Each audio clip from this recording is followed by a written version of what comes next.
about. I'm studying in 1st standard.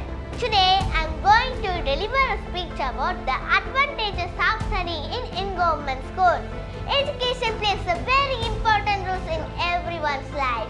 In Tamil Nadu, we have 37,211 government schools with 60,000 government teachers.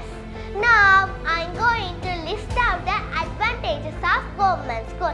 First and foremost is there is no fees in the government school unlike the private school. Secondly, government school teachers are highly qualified and maintaining a standard teaching quality. Third point is midday meal program which is addressing the nutritional needs of students. To this, nowadays we have breakfast also in our school. Most importantly,